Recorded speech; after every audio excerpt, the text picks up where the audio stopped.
Ngan kabutoy ya.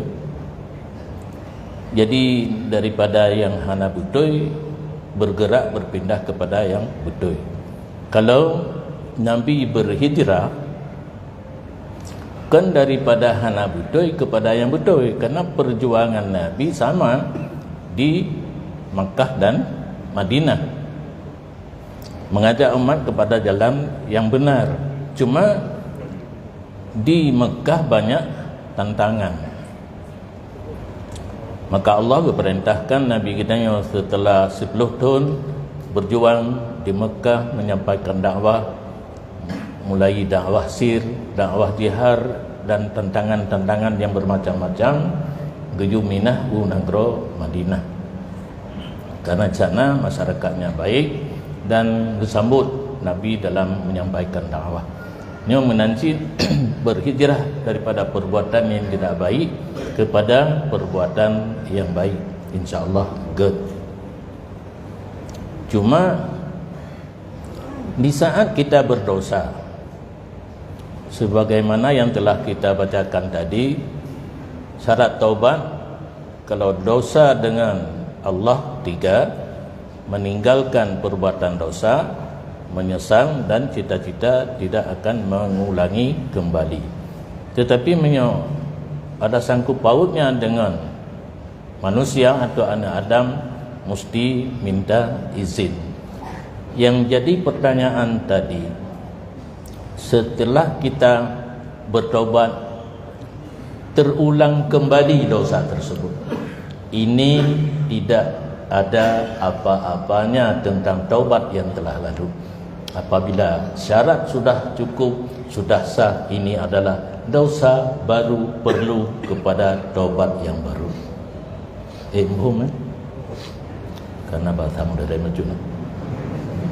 Karena orang tanya bahasa Indonesia ada gua nombong kan, karena ilmu dia bahasa Inggris je. No bukan Jerman. Bahasa Arab je la fikret.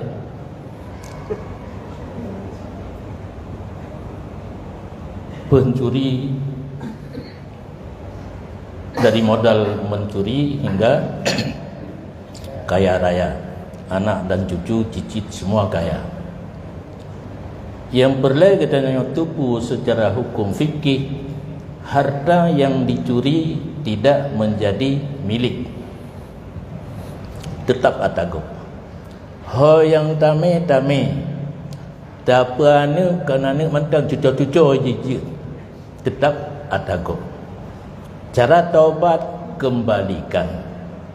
Hana tatuso pemilik yang ulung yang tidak akan hilang-hilang, yaitu baitul mal.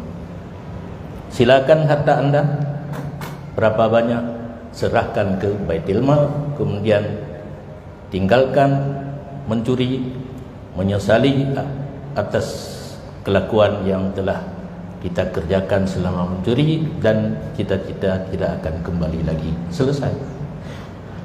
Dan hana payah teken ya, hana teken pi. Cuma kaedah undang-undang yang kegepugat dalam hukum fikih dagingnya. Yang perlu tanya ingat mantang, harta yang masuk di jalur yang haramnya kalung peluah untuk mencuri kan, harta yang masuk ke tangan kita di jalur yang haram tidak jadi milik kita. Ho yang tame tapubut, puyan tapubut hingga kala tetap tidak milik.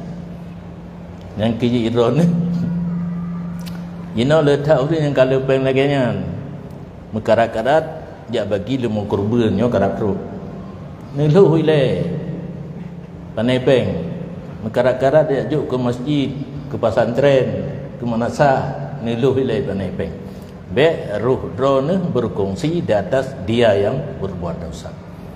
Di kesimpulan, harta yang melalui jalur yang haram tidak akan dimiliki oleh seseorang. Akhirnya apabila dia sadar dan bertobat, kembalikan ke baitul mal, menyoh anak dosa pemilik, menyayang mantang dosa pemilik, kembalikan kepada